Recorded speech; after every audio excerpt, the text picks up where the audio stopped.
Assalomu alaykum qadrli futbol ixlosmandlari. E'tiboringiz markazida futbol maydoni.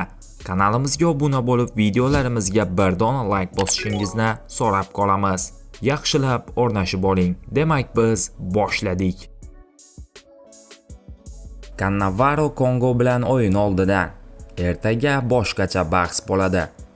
O'zbekiston terma jamoasi ustozi Fabio Cannavaro Kongoga qarshi bellashuvdan avval tashkil etilgan matbuot anjumanida ishtirok etib, o'yin haqida fikrlari bilan o'rtoqlashdi. Kongo ham juda ajoyib jamoa, tajribaga ega, jismoniy yaxshi shakllangan jamoa, biroq biz ularni yutish uchun harakat qilamiz. Ertaga o'yin boshqacha bo'ladi, chunki biz ikkita eng yuqori darajadagi raqiblar bilan o'ynab bo'ldik.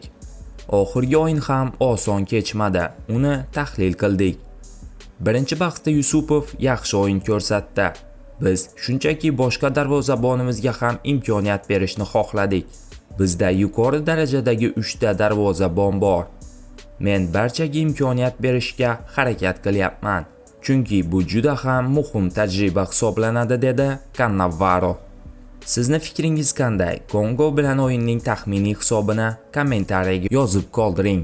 Hamyurtlarimizga omad tilab qolamiz. Bugungi dasturimiz shundan iborat edi. Video sizga ma'qul kelgan bo'lsa, bir dona like bosib, kanalimizga obuna bo'lishingizni so'rab qolamiz. E'tiboringiz uchun katta rahmat. Bizni kuzatishda davom eting.